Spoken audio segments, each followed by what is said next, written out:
before we even start the season, I preface it by saying we're going to lose games. So just it's a learning experience, and it's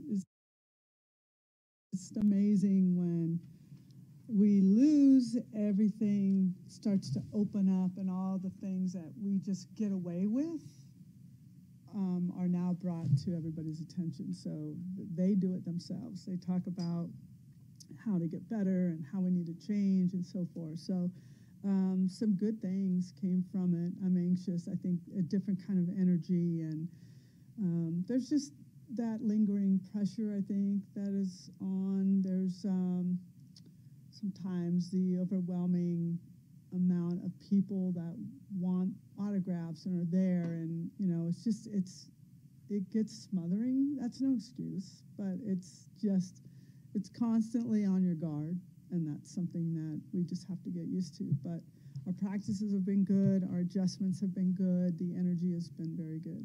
What did you think of your offense against Baylor? You faced the same Baylor staff last year, and they, the same pattern they kind of threw against you.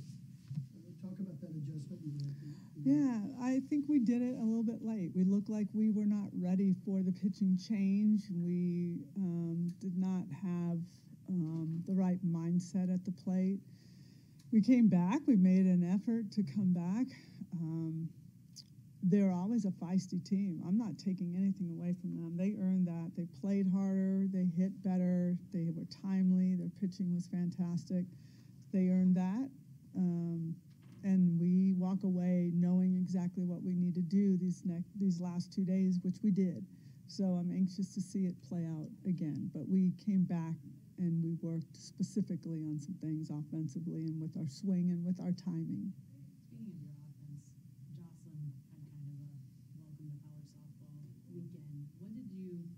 Did you expect that sort of thing out of her early? Is that the kind of thing when you recruited her, you thought she might be capable of this? Yeah, she's a good hitter. I mean, she can change the game. She definitely has a good, strong lefty swing, a good feel for the ball, things like that.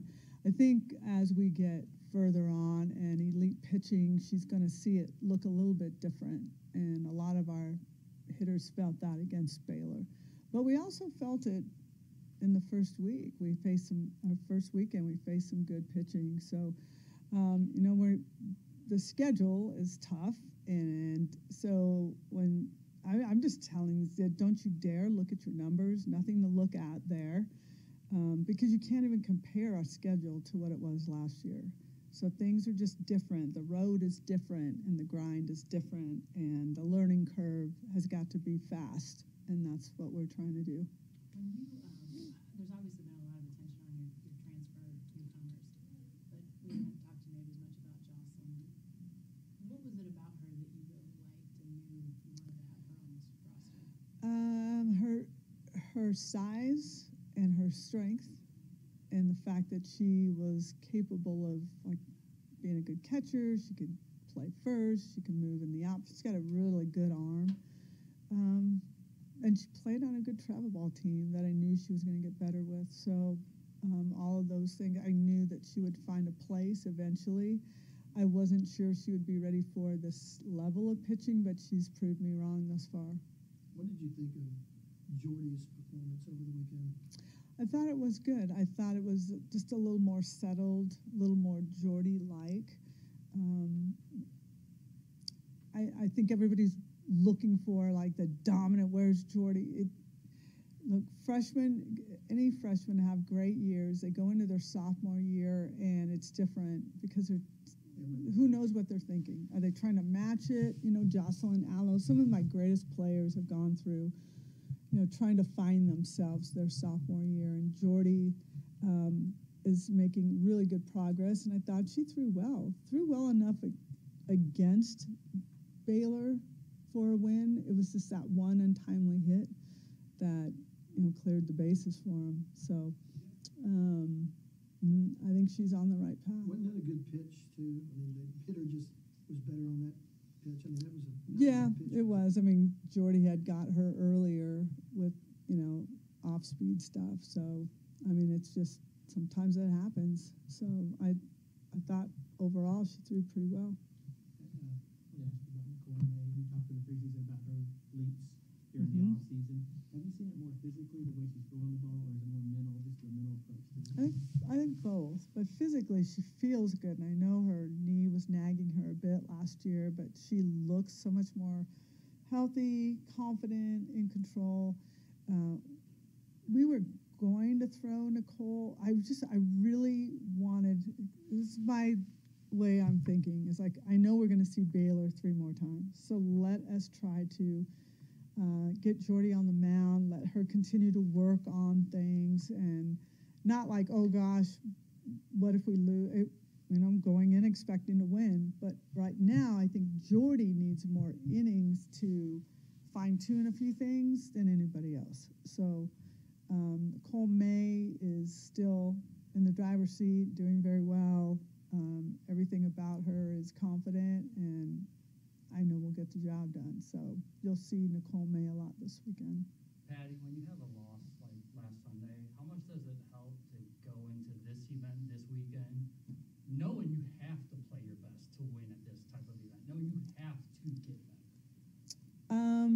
I guess I don't like that wording the way I wouldn't say that to them. Like you have to do anything. It's the journey. It's the process.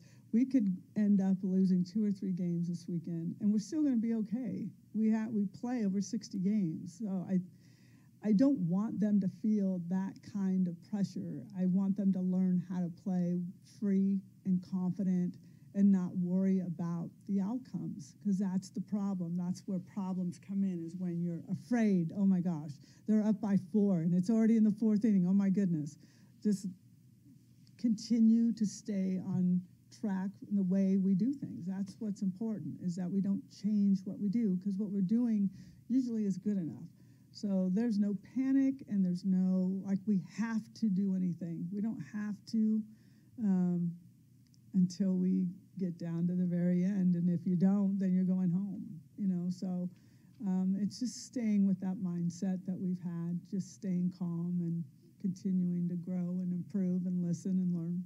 One of the players we talked about quite a bit in the offseason was Kinsey Hansen having a bounce back year. Is she any closer to a return? She is, yeah. I think you'll see her this weekend a bit. Not catching every game, but you'll see her in a uniform and likely on the field. How much will that just boost you, her experience back into the lineup? Yeah, it'll help. But you could feel her not in the lineup last weekend.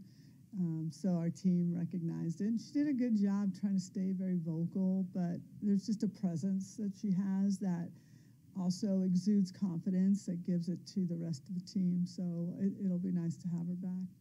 Patty, kind of a big picture philosophical question for you. If you look around at your regulars, you've got a lot of players that have pretty strong times at shortstop. They spend a lot of time playing shortstop. You obviously have a really good one, so you recruited a lot of these players knowing that Grace was probably going to be your shortstop. Is there something about players who play that position that you like? I do. Natural leaders. To me, a shortstop, I could put Grace Lyons at 3rd, at 2nd, at 1st, any place in the outfield. Likely not on the mound, but could probably catch. So to me, shortstops stand out. You got to have a strong arm. You got to have good range. And if you have all of that, you can pretty much play any position. And it's interesting because about every position you look at, even Jada Coleman was a shortstop. But Brito, Alina Torres was a shortstop. So shortstops to me can do just about anything. Is it somewhat a Swiss Army knife type of player that you find there that has the mental, the physical, kind of all of the tools? Yeah, I just believe you have to be a leader.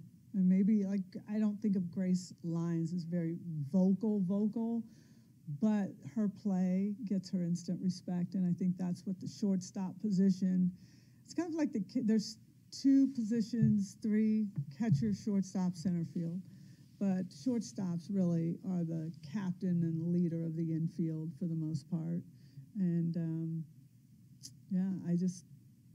they're just always pretty elite athletes. Have you always gone after, even if you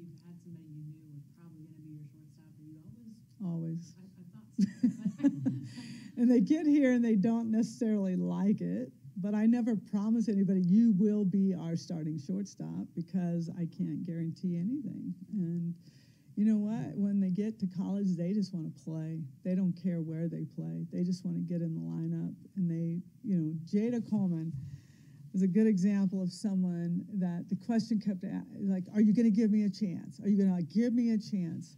And you put her next to Grace Lyons, and she's like, oh, I'll try center field. I'm good. I don't feel that out.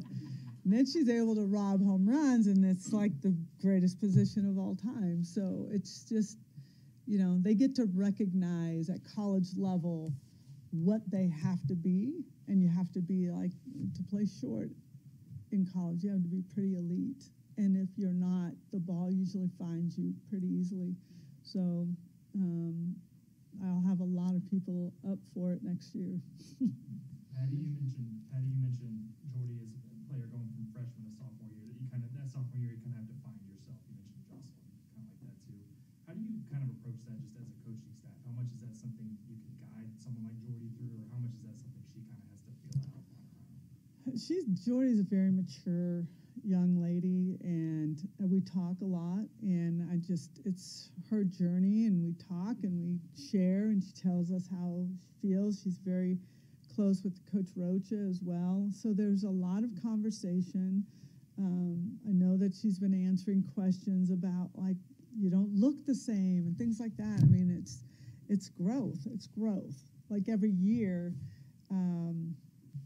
you're finding a new way to do something, or the feeling's different, so I need to try this. I mean, she is creating that, and I see that it's starting to it's going to start really blossoming. I know that. I feel it. So I'm just we're along to guide her or help her, but this is within her. It's in her is how she's going to approach this. You mentioned how for several players it's still learning experience playing within this program, and kind of the mental side of why the loss might have happened. But just coming into a road weekend like you've got coming up, how does that play into all of that? Is it kind of another test for them, or do you see it as an opportunity to get better? It's a little bit of both. I mean, it's definitely going to be a test because we've got good competition. So we're going to have to play well, pitch well, hit well. But they understand there's a lot of growth that needs to happen. And we've had this program might seem like it has a lot of returners, which it does, but there were some pretty significant players that we've lost. And I think of one that was just so much in charge and as a leader was Lindsay Elam. And I don't know that you can build or make natural leaders. So it's kind of a committee of athletes this year that are trying to help in that place, and we're feeling that out. But Grace Lyons is the one that we depend on, and we all understand that this is a journey. It's just a journey, and it's so much different than it was last year. I'm going to tell you that already. I know this team is good, but are they out hitting 100 home runs right now? No, but we've been in positions where they understand we're facing drop ball pitchers. The fences are further. The wind is coming in. Like, it's not about the home runs, finding ways to string things together and learn from it. So, we're not looking at last year. It's so much different. It really is. And so, in many ways, it can be better. But it's just still learning the system offensively, JT's style, my style. We've played against each other. That's one thing. But now we're all in one dugout, and it's just different. And they're just trying to understand it, learn it, all of that. But I am not sitting in front of you worried at all. I am more than anything very excited about the future and the direction that we're going. Patty, what about the competition you're going to face? It's pretty intense. It's good. And that's good. This is good for us because last year, I mean, you guys remember run rule, and loss of innings. So now my future gets work. Our pitching staff gets innings. I think that's all good. But feeling that pressure early is important, and we felt it our first weekend. And we did not play very well, and we found ways to win. That is something I felt very good about, confident in. And the fact that we would be playing our best softball right now would be very worrisome for me. We are a team that starts okay, but we are notorious for finishing with our best. And that's what I know who we are. And so I don't, personally, we're right where we need to be. You have to face Utah again, the family. Oh, jeez. Yes. So, UCLA is now number one, so talk about some of the matchups you got out they're there. tough. They're tough. Utah's very good pitching, an average hitting coach there. That might be a problem for them. I'm kidding. It's tough. Fullerton just beat Tennessee. I mean, there's good competition up and down. And what I'm really going to sit back and pay attention to is the camaraderie and the fight of our team. And against Baylor, it was kind of that ho-hum kind of attitude that is just unlike us. So I'm glad we got to see what that looked like. But we've had some powwows. This team has figured some things out. They're ready to go into Palm Springs with a new approach. For more information, you can visit TulsaWorld.com.